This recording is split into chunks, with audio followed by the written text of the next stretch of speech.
Então vamos apresentar aqui, ó, nossa convidada de hoje é empresária, apresentadora e digital influencer, uma profissional com uma carreira nas áreas de comunicação, marketing e empreendedorismo. É formada em publicidade e propaganda e com um MBA focado em marketing. Durante sua trajetória, participou do reality show Big Brother Brasil 21. Recentemente, fundou a sua própria agência de mídia e entretenimento, aplicando todo o conhecimento adquirido ao longo dos anos, com projetos que destacam o empreendedorismo feminino, como Mulheres do Topo. Seja muito bem-vinda, Sara Andrade! Gente, que prazer estar aqui com vocês. Muito obrigada. Tá vendo? Uma mesa de peso assim é bom a gente sentar, né? Eu gosto.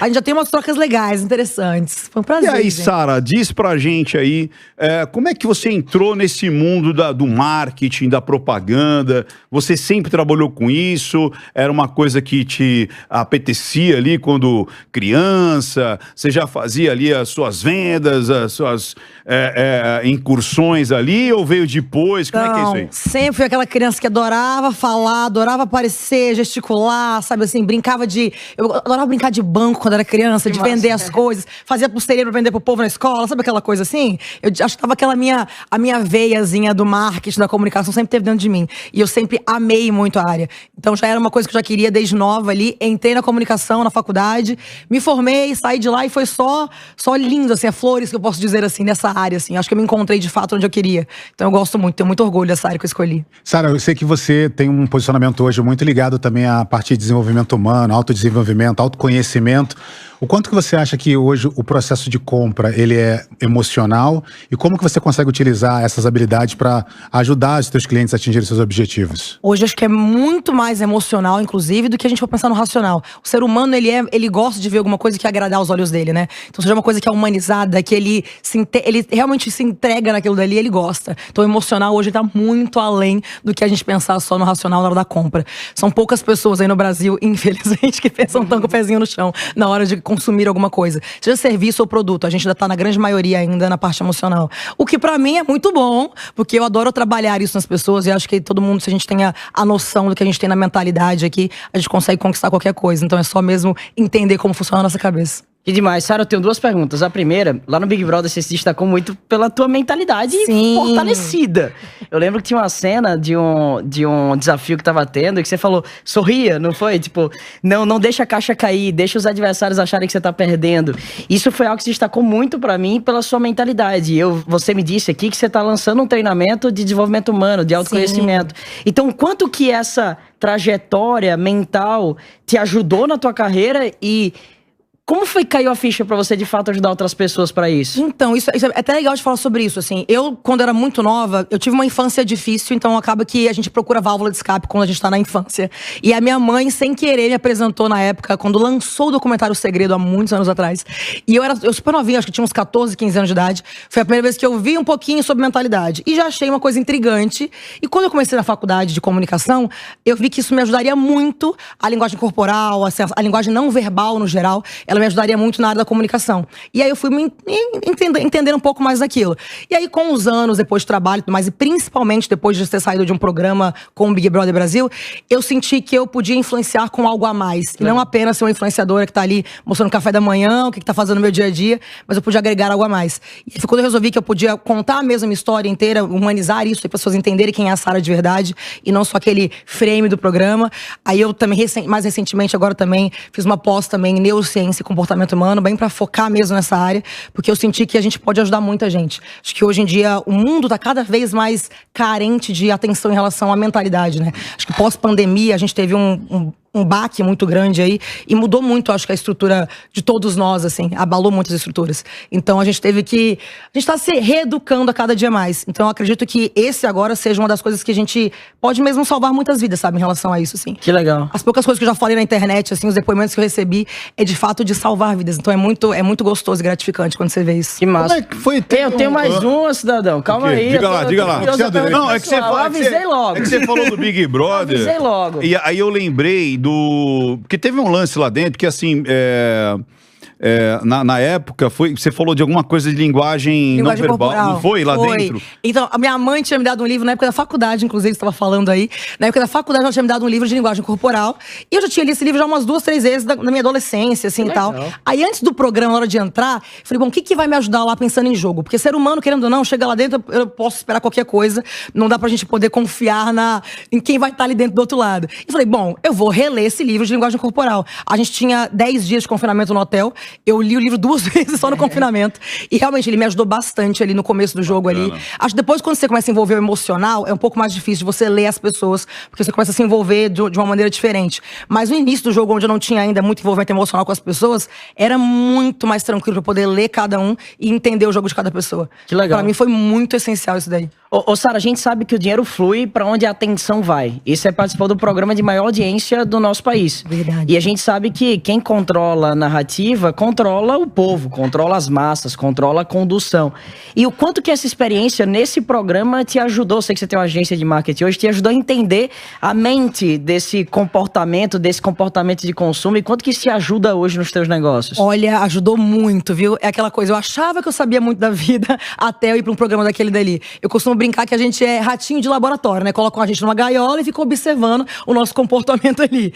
E eu, quando eu saí do programa, eu fiz questão de assistir toda a edição, o que tinha na televisão, o que tinha na internet. Eu quis assistir tudo pra poder me conhecer e entender o porquê que as pessoas ou me amavam ou me odiavam. Então eu queria entender muito sobre isso. Uma curiosidade, quando eu me formei em comunicação, o meu TCC na época da faculdade foi sobre a publicidade dentro do Big Brother Brasil.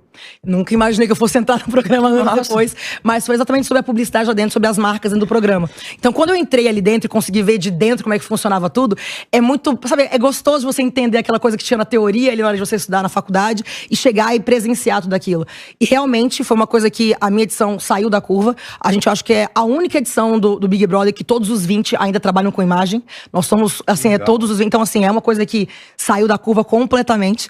E tudo que aconteceu ali naquele programa, eu lembro que eu entendia que a gente estava com a audiência boa, por isso da área de marketing, eu entendia por causa das propagandas, que eles começaram a colocar propaganda dentro de horários que nunca teve ainda na vida, assim, o Big Brother. Então eu lembro de eu conversar isso com o Gil, inclusive, dentro da casa, de falar, Gil, estão começando a dar carro em dia de jogo da discórdia. Isso nunca teve no programa. Então, se estão fazendo isso, é porque realmente lá fora a gente deve estar bombando muito e a audiência está muito grande. Eu não imaginava que seria como realmente foi. Eu achava que seria uma audiência fora do comum, mas eu não pensava nunca que teria esse estouro que realmente foi. Mas, assim, é maravilhoso você estar dentro de um negócio desse, uma experiência dessa, e conseguir entender como é que funciona, sabe? A produção ali, que é incrível, eles realmente são fora da curva. Sério, eu queria te fazer uma provocação, eu que no comecinho acabou não fazendo, mas eu queria pedir pra você... Bom dia, amiguinha, como vai, amiguinha? Como é que é a musiquinha? Sim, gente, bom dia, amiguinha, como vai, amiguinha? A família, como vai? Hey! Isso aí eu canto pros meus fãs, inclusive até hoje. Quando eu entrei lá dentro, por ser marqueteira, eu tinha um bordão que eu tinha apenas no raio-x, que é só quem realmente é fã, que assiste aquilo dali todos os dias. Então, dentro da casa, todos os dias eu cantava essa música pras pessoas que assistiam o meu raio-x. Então, o grande público não sabia, mas os meus fãs sempre souberam. E aí, até hoje, ainda é uma coisa que eles vivem me pedindo ainda. Às vezes eu vou em algum lugar ou outro, eles pedem pra eu cantar, que é pra poder dar essa... Então, a gente tem um segredo que é só nosso, sabe? Que a grande massa não tinha. Essa base que eu queria te pegar, assim, a gente falou bastante de Big Brother aqui, mas eu acho que o mais legal é qual a sua capacidade de construir comunidade, construir movimento. Porque você conseguiu carregar uma... Obviamente você falou que tem gente que gosta, tem gente que não gosta de você, e você conseguiu carregar muita gente pra internet, e hoje você continua em bastante visibilidade na internet. Essa brincadeira que eu fiz pra você aqui, pra quem tá acompanhando a gente de casa, a Sara faz com frequência essa brincadeira nas redes sociais, e ela sempre tá cantando isso, e tem vários vídeos engraçados com ela cantando a mesma música com posições diferentes. E a minha pergunta pra você é essa: o quanto as redes sociais hoje, elas são importantes na tua trajetória, pra te manter, às vezes, ainda no topo e até mesmo em evidência? O quanto pra você hoje as redes sociais, elas são benéficas? E aí, já emendando aqui numa segunda pergunta, o quanto elas às vezes te prejudicam? Nossa, realmente é uma faca de dois gumes. Mas assim, a rede social, ela é muito... É um poder que a gente tem nas mãos, né? Se a gente não souber usar esse poder, ele pode ir pra um lado bom, pro lado ruim, porque realmente é muito poder que coloca nas nossas mãos. Principalmente de responsabilidade, de fala, de atos. É muito grande isso que a gente acontece ali. Eu vim de uma vida que era completamente diferente da área pública, então eu não tinha essa vida pública exposta, eu era meio de empreendedorismo, eu tava em multinacionais, era outro rolê que eu tinha na minha vida. E de repente eu caí ali na internet e eu tive que entender essa minha responsabilidade. Isso de criar comunidade, eu acho que por eu ser já do marketing, eu sempre entendi que era muito importante. importante. Então tem algumas coisas que eu tenho com a minha galera ali que tá sempre comigo que eu tenho que dar atenção. Então, por exemplo, os meus melhores amigos no Instagram não é com amigos meus fisicamente ali, são os meus fãs. Então hoje a gente tem mais ou menos em torno de 2.500 pessoas e fã-clubes só no Melhores Amigos, que é pra poder ter um contato direto com eles. Então às vezes eu tô, por exemplo, eu não costumo muito mostrar eu bebendo nas minhas redes sociais, porque acredito que não cabe muito ao meu papel hoje na internet. Mas com eles sabem que eu sou uma pessoa, que eu sou um ser humano. Então com eles, de vez em quando eu abro Melhores Amigos, eu converso com eles, falo besteira, pra eles poderem acostumar comigo e verem a Sarah mesmo de verdade. Então por isso que acho que a maioria dos meus fãs aí, eles continuam junto comigo ainda, assim. E como teus fãs também, até o Ventura brincou aqui que eu falei fora do ar, você também você falou, teve uma outra carreira, uma trajetória, você também fez uma ponta em algumas séries. Eu sou muito fã da série do Lúcifer, eu acompanhei, teve um dia que eu pausei e falei assim, essa aqui não é a menina do Big Brother? Isso aqui não é a Sarah Andrade? É que assim, porque eu fazia isso de bico, né? Porque eu queria ela pra ganhar dinheiro mesmo, ganhar um dinheirinho aqui, outro ali. E aí eu lembro que nessa época aí, eu nunca nem cheguei a assistir. Quando eu saí do programa, que eu vi que o pessoal tinha achado as cenas, eu achei ótimo, porque nem eu sabia as cenas que eu tava. E eu achei, gente, que legal, que sensacional, sabe? Eu achei muito legal de ter visto esse carinho das pessoas. E aí você vê, eu falo pra todo mundo, gente, reality show, se você tem algum rabo preso, não vai não, porque a galera descobre tudo e acha tudo. Hoje em dia, a gente tá, inclusive, hoje, né? A Deolane, ela saiu hoje, terça-feira.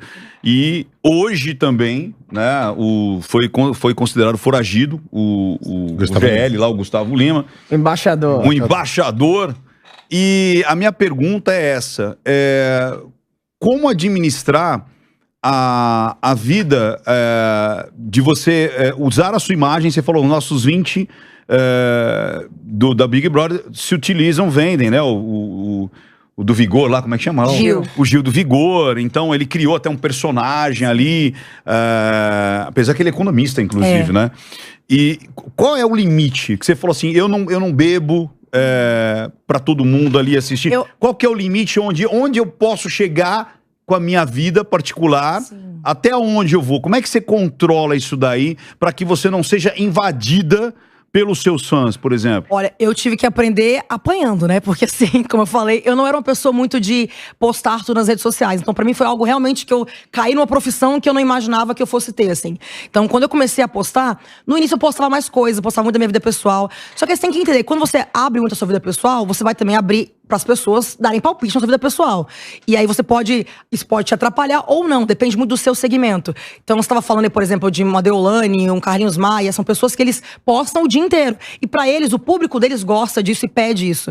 Já o meu direcionamento de internet hoje, como é um lado mais empreendedorismo, mais da mentalidade, pra mim, eu acredito que não cabe ficar mostrando algumas coisas. Não que eu não tenha uma vida normal e que eu faça tudo que todos os seres humanos fazem ali, de me divertir, de estar no meu momento de lazer. Eu mostro que eu estou nesses lugares, mas eu acho que tem um limite até pra não abrir muito a minha vida pros outros. Eu já tive isso da minha vida pessoal ser muito, sabe assim, muito invadida mesmo, eu acho assim, pelas pessoas, e me incomodou muito. Você já teve stalker? Já. Gente, já teve vezes de fã conseguir entrar no hotel que eu tava e ficar sentado na porta do quarto. E eu abri, levei um susto, tinha 3 pessoas lá da porta, assim. Então, assim, já aconteceu. Mas, assim, os fãs que já aconteceram comigo, sem graças a Deus, era tudo de amor, ninguém era nada demais, assim. Já vi casos por aí de fãs que realmente ultrapassam alguns limites. Os meus é porque realmente acho que eles queriam estar perto, queriam estar me vendo. Mas, claro, que é uma invasão que, assim, eu lembro que na época eu dei uma bronca. Eu falei, gente, vocês não podem fazer isso. E hoje você tem uma empresa de marketing, você atende quem? Ou que nicho? Como é que me fala um pouco da tua empresa? Sim, hoje a gente trabalha muito com influenciadores, mas o nosso foco é a marca que busca influenciador. Então, se vocês têm uma marca, por exemplo, tá buscando um influenciador de algum nicho específico, entre em contato com a gente, que a gente faz todo um planejamento de marketing para aquela empresa focada nas redes sociais. Então, muito assim para site, muito para rede social, enfim, a gente pega esse lado aí do influenciador e coloca pra empresa, para eles poderem entender qual que é o melhor lugar para ir. Uma coisa que eu adoro em você, Sarah, é a tua capacidade de comunicação, sintetização, energia sempre muito positiva. E uma bronca que eu levo constantemente do Davi é sobre posicionamento. Sim. E eu sei que você tem uma experiência muito grande nisso. Eu sou de uma época, quando o Ventura chegar na minha idade, ele vai saber o que eu tô querendo falar. Eu chegar na tua idade? É que eu sou jovem, eu sou jovem mais cedo. Barbas brancas, olha aqui. Pra eu chegar na idade dele, faltam 86 anos. Na minha época, a autoridade vinha do lugar onde você se tornar autor de algo. Então, na minha época, geralmente você escrevia um livro, você era autor daquele livro, você construiu um método, as pessoas te reconheciam por aquilo ali. Hoje, a autoridade, basicamente, é em cima da quantidade de pessoas que te seguem nas redes sociais. Mas eu sei que você tem um pensamento muito em relação a como você se posicionar, como a tua comunicação. Como que você consegue... E para mim, a palavra influenciador, ela tá muito no lugar de comunicação com intenção. Sim. Qual que é o teu posicionamento e como que você acredita que as pessoas podem pensar melhor em relação ao seu posicionamento? Então, isso é bem legal. Você começou a falar, por exemplo, de número de seguidores e tal. Eu acho que hoje o posicionamento ele vai muito pra você ser uma pessoa de destaque na sua área.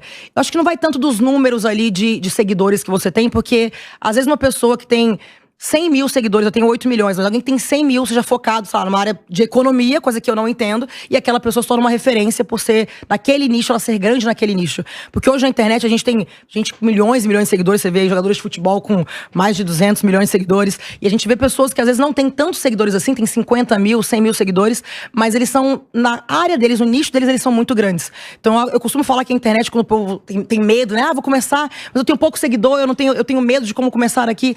Eu acho que pra você, se você ser autoridade, é você ter foco, você ter disciplina, postar sobre aquele assunto sempre. Você vai criando essa credibilidade com o seu público ali, e eles te colocam nesse lugar de autoridade, sabe? Eu, por exemplo, quando eu saí do programa, por ser um programa de rede nacional e ter todos os públicos ali que estavam me abraçando, né? Foi muito difícil eu escolher um posicionamento. Porque quando você sai, você quer agradar o público, porque, querendo ou não, era uma profissão nova pra mim. E eu buscava mesmo o engajamento, buscava os likes, eu buscava aonde poderia me dar dinheiro na internet. E escutava o conselho de Deus e o mundo, que acha que sabe mais do que quem tá na própria pele. E acabei indo de um direcionamento que nem era tanto o meu naquele momento, que seria mais essa influenciadora de lifestyle, por exemplo. E tava deixando de lado a Sara de verdade. Então, quando eu comecei a realizar o que tava acontecendo, e até quase entrar numa depressão por causa disso, que você começa a se ver num lugar que não é seu, foi a hora que eu pensei, nossa, realmente eu preciso criar esse posicionamento, eu preciso me reencontrar a Sara, pra poder eu focar nisso daí e crescer na internet, sabe? Porque hoje, acho que tem muita gente na internet, né? Tem muita gente. E cada dia a gente tem mais profissionais na internet. Então, se a gente não focar no nosso nicho, não crescer naquilo dali, a gente vai ser engolido pela grande maioria ali. Porque todo dia tem influenciador novo. Ô Sara, minha pergunta agora é o seguinte. Existe uma imagem Sara e existe a empresária por trás da imagem. Sim. E acho que o mais difícil é que esse influenciador que tem uma imagem, ele tem alguns caminhos. Ganhar dinheiro vendendo publi, construir um próprio negócio. Eu quero entender a mentalidade da empresária Sara por trás da imagem do Instagram. O que é que de fato você vem fazendo? Quais são os canais que você vem utilizando? Quais são seus planos profissionais como empresária para o futuro? Nossa, vou te falar que isso pra mim é o maior desafio, é conseguir gerenciar essa Sara. A Sara pessoa física, a Sara influenciadora, a Sara empresária. Você juntar tudo isso, às vezes vira um caos na cabeça pra gente poder conseguir a conta de tudo. Mas eu acredito que é muito você colocar tempo pra cada coisa, sabe? Assim, é de fato você conseguir gerenciar o seu tempo de uma forma que seja inteligente pra você. Então, hoje os meus negócios todos dependem da minha imagem. Então, assim, não 100%, claro que eles podem se hoje a internet acabar amanhã, aí eu consigo, os meus negócios, eles andam sem mim. Mas, querendo ou não, eu dou a força pra todos eles funcionarem de uma maneira muito mais eficaz, assim. Então, querendo ou não, a gente tem que estar mostrando tudo isso nas redes sociais, tem que mostrar isso nos stories o tempo todo. Eu hoje tô presente no YouTube, TikTok, agora a gente não tem mais o Twitter, mas enfim, todas essas redes sociais aí, a gente tem que estar falando muito sobre o que eu faço e deixar as pessoas entenderem esse lado. E sempre mostrando que existe a Sara também, empresária, por trás. Beleza, e estamos numa mesa de business, a turma que tá assistindo é a galera de business. Tirando a Sara negócio, a Sara imagem, fala pra gente o que a Sara Business faz. Sim. A Sara que vai sentar numa mesa com investidores que estão querendo de fato investir no teu projeto. Ou trabalhar ou trabalhar com você, ou contratar o teu serviço, sabe? Então, hoje a Sara multifacetada, que eu falo, hoje a Sara ela tem a agência de mídia de entretenimento, que a gente foca muito em desenvolver as marcas eu contrato você pra você encontrar influenciadores pra minha marca. Exatamente. Então, pra crescer na internet como um todo. A gente foca muito nas redes sociais, porque hoje é onde tá o público hoje fica brincando muito ali. Mas a gente também a gente vai pro site também, enfim, a gente toda a parte marketing digital como um todo. Todo esse estudo de estratégia para marketing digital. Quem tem empresa pode contratar a agência da Sara para fazer essa estratégia digital para elas. Exatamente. Entendi. A gente tem alguns influenciadores que são parceiros nossos, mas o nosso foco não é o influenciador gerir a carreira do influenciador. O nosso foco é gerir mesmo as empresas, as marcas que querem crescer na mídia digital. Então esse é o nosso foco. Você cria estratégia? Tipo assim, eu contratando você, eu tenho acesso à tua mente narrativa pra ajudar na concepção e tudo mais? A gente faz um todo mesmo, e o nosso diferencial é que a gente também coloca dados pra isso. Então a gente coloca números pra tudo. A gente não coloca apenas assim, o sonho do marketing, claro, é incrível o marketing e tudo mais, só que a gente tem uma parte estratégica na agência que é focada em dados e números, pra poder as pessoas entenderem o quão realista é aquilo ali que a gente tá trazendo pra eles. Isso foi um diferencial que a gente trouxe de agência por eu ter virado influenciadora e ter visto que tinha esse gap em várias agências que a gente trabalhava. Então a gente resolveu trazer isso pra nossa, pra poder ter um diferencial nas marcas. Então é muito legal eles conseguirem entender, sabe assim, eles verem o que pode ser possivelmente que realmente vai dar de lucro. Quanto eu investi, o que é que tira de dinheiro, quanto de engajamento. Então a gente faz isso daí pra poder ter uma coisa mais redondinha com a agência. Muito e além da agência, eu tenho também uma marca de semijoias, que inclusive tá num momento de rebranding agora, que também ela foi uma das coisas que era um sonho meu antigo desde antes do programa, e eu só tornei ele realidade depois também. Era isso que eu queria saber. Além disso, você tá montando uma escola, um projeto de educação também. Também. Amanhã eu lanço oficialmente o projeto Mente Singular, que ele é focado no desenvolvimento humano. Então a gente vai ter vários cursos dentro dessa plataforma, que são de mentalidade, de comunicação, de linguagem corporal, enfim, de várias coisas focadas no desenvolvimento humano das pessoas. E aí a gente coloca alguns resumos de livro ali, que são esses best-sellers que para as pessoas elas entenderem um pouquinho de como é que funciona também o meu background ali. Esse livro de linguagem corporal que você leu no Big Brother vai estar resumido lá dentro? Já tô fazendo essa aula aí, que você vai entender. Acho que as pessoas mais pedem pra mim. Mas com certeza. Ali, ó. Já tem uma masterclass com o cara do Não Minta Pra Mim, né?